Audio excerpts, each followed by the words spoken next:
अकोला जिल्ह्यात रबी ज्वारीवर शेंडा आणि पानं पोकळणाऱ्या अळीचा मोठ्या प्रमाणात प्रादुर्भाव दिसून येतोय। महागडी कीटकनाशके फवारणी करूनही या अळीवर कोणताच परिणाम होताना दिसत नाही। या अळीमुळे ज्वारी पिकाचं मोठ्या प्रमाणात नुकसान झालंय, त्यामुळे कृषी विभागानं शेतकऱ्यांना मार्गदर्शन करावं अशी मागणी शेतकऱ्यांकडून होतीये।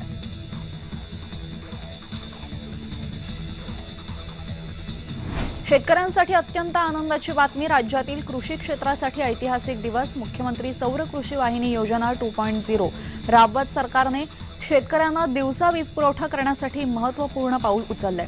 उपमुख्यमंत्री देवेंद्र फडणवीस यांनी 9000 मेगावॉटच्या कामाचं लेटर ऑफ अवॉर्ड देत स्पर्धात्मक माध्यमातून निविदा अंतिम केल्यात। त्यामुळे आता शेतकऱ्यांना दिवसा वीज मिळण्याची मागणी लवकरच पूर्ण होणार आहे।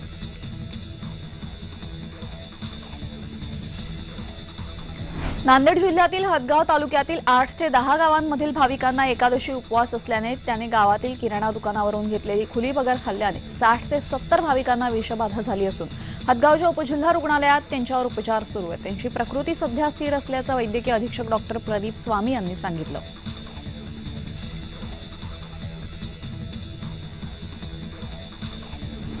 मुंबई नागपूर या समृद्धी महामार्गाला संत नगरी शेगावशी जोडण्याचा प्रस्ताव सरकारने मांडला। सिंदखेड राजा इथून शेगावपर्यंत भक्तिमार्ग समृद्धी महामार्गाला जोडला जाणार आहे। या भक्तिमार्गात हजारो शेतकऱ्यांची पिकाऊ जमीन जाणार असल्याने शेतकरी चिंतातूर झालेत। गुरुवारी या भक्तिमार्गामध्ये शेतजमीन जाणाऱ्या शेतकऱ्यांनी जिल्हाधिकाऱ्यांना भेटून प्रस्तावित भक्तिमार्गाला आपला विरोध दर्शवला।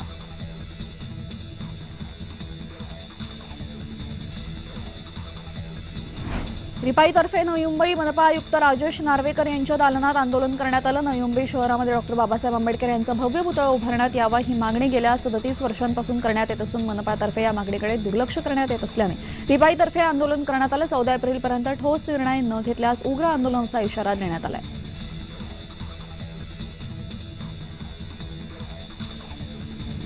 कल्याण डोंबिवली महानगरपालिका क्षेत्रातील नागरिकांच्या विविध प्रश्नांविषयी केडीएमसी मुख्यालयावर मनसेनं धडक मोर्चा काढला। मोर्चामध्ये केडीएमसी प्रशासनाविरोधात जोरदार घोषणाबाजी करण्यात आली। मनसेच्या शिष्टमंडळाने केडीएमसी आयुक्त डॉक्टर इंदुराणी जाखड यांची भेट घेत आपल्या मागण्यांबाबत चर्चा केली। यावेळी आयुक्तांनी लवकरात लवकर समस्या सोडवण्याचे आश्वासन दिले।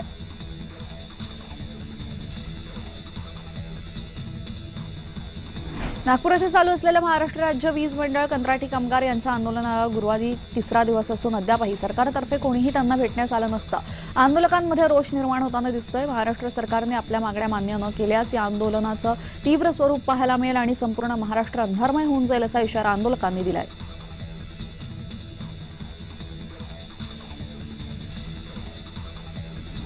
भिवंडी महापालिकेच्या मुख्यद्वारासमोर भारतीय जनता पार्टीच्या वतीने कचरा फेक आंदोलन करून निदर्शनं व्यक्त करण्यात आली। भिवंडी महानगरपालिका घंटागाडी ठेका रद्द केल्यापासून भिवंडीत गल्ली गोळ्यांमध्ये रोड लगत असणारा कचरा हा महापालिकेच्या वतीने उचलला जात नाही। त्या कचऱ्यामुळे दुर्गंधी आणि आरोग्याची समस्या उद्भवली। प्रशासक आयुक्त अजय वैद्य यांच्या विरोधात जोरदार घोषणाबाजी करून महानगरपालिकेच्या मुख्य कार्यालयाच्या मुख्यद्वारासमोर कचरा टाकून आंदोलन करण्यात आलं।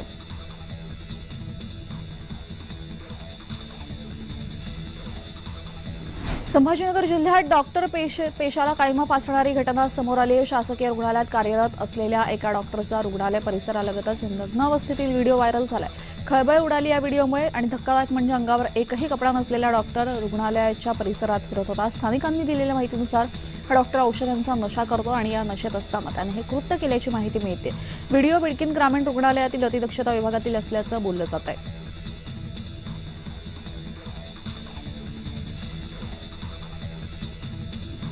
मुंबईतील रस्ते खड्डेमुक्त करण्यासाठी सर्व रस्त्यांचं सिमेंट काँक्रिटीकरण करण्याच्या सूचना मुख्यमंत्री एकनाथ शिंदे यांनी मुंबई महापालिकेला केलेत।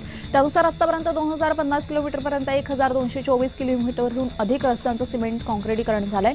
या व्यतिरिक्त 400 किलोमीटर रस्त्यांचं सिमेंट काँक्रिटीकरण हाती घेण्यात आलं असून या कामांची गती मात्र संथच आहे। या रस्त्यांचं आतापर्यंत 20 ते 22% काँक्रिटीकरण पूर्ण झालेलं आहे। येत्या जूनपर्यंत ही कामे 40% पूर्ण होतील अशी माहिती मुंबई महापालिकेकडून देण्यात आलेली आहे।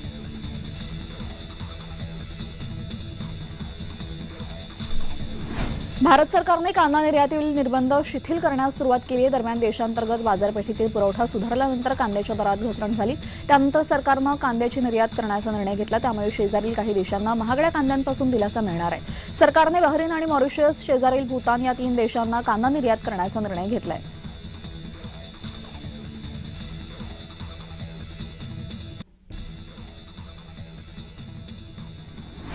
गोंदिया जिल्ह्यातील वातावरणात मंगळवारपासूनच बदल झाला। बुधवारी संध्याकाळच्या सुमारास वादळी वाऱ्यासह अवकाळी पावसाने गोंदिया जिल्ह्यात शहरासह ग्रामीण भागात हजेरी लावली।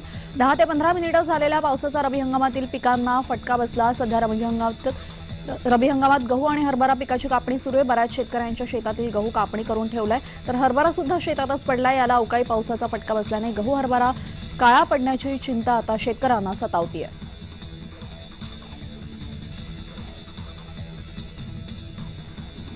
कडकडीत ऊन, घामाच्या धारा आणि प्रचंड उकाड्याने ठाणेकर हैराण झाले। फेब्रुवारीच्या अखेरीस शहरातील तापमानाचा पारा 40 अंशांवर पोहोचला। विशेष म्हणजे शहरात गुरुवारी तापमानाची वर्षातील उच्चांक नोंद झाली। उन्हाच्या झळांनी नागरिकांची लाहीलाही होते। उष्माघातापासून वाचण्यासाठी डॉक्टरांनी काळजी घेण्याचं आवाहन केलंय।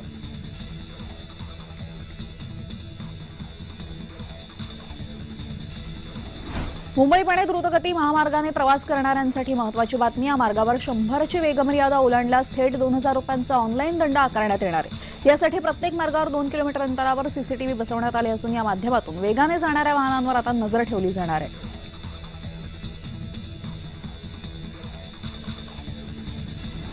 राज्याचे वनमंत्री तथा जिल्ह्याचे पालकमंत्री सुधीर मुनगंटीवार यांच्या नेतृत्वात महाराष्ट्राचा वनविभागाचा एकामागून एक यशाचा टप्पा गाठताना आपण बघतोय। आतापर्यंत वनविभागाने 4 लिम्का बुक ऑफ रेकॉर्डमध्ये नाव कमावलेलं आहे। आता 26 प्रजातींच्या हिरव्याकंच 65,724 रोपट्यांपासून भारत माता शब्दाची निर्मिती करून वनविभागाने गिनीज बुक ऑफ वर्ल्ड रेकॉर्डमध्ये नाव नोंदवण्याचा विक्रम प्रस्थापित केलाय।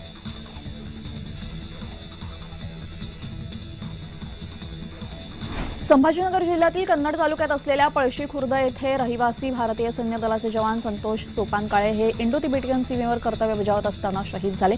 गुरुवारी त्यांच्या पार्थिवावर पळशी येथे शोकाकुल वातावरणात अंत्यसंस्कार पार पडला। शासकीय पद्धतीने त्यांना यावेळेस मानवंदना देण्यात आली।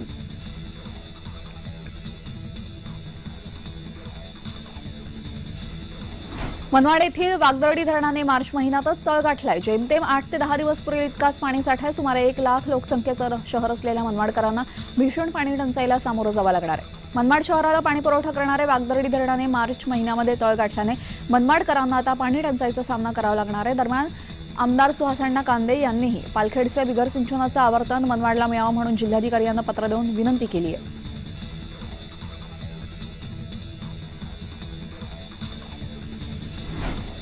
नवीन राष्ट्रीय धोरणाच्या शैक्षणिक धोरणाच्या अंमलबजावणीसाठी तयार राहण्याचं आवाहन संत गाडगेबाबा अमरावती विद्यापीठाचे कुलगुरू बारहाते यांनी केलं आहे। बुलढाणा जिल्ह्यातील खामगाव येथे महाविद्यालयात आयोजित वाणिज्य आणि व्यवस्थापन विभागात नवीन शैक्षणिक धोरणाची अंमलबजावणी विषयाच्या कार्यशाळेत कुलगुरू बोलत होते। या शाळेत विद्यापीठ स्तरीय वाणिज्य व्यवस्थापन विभागाचे प्राध्यापक वृंद उपस्थित होते।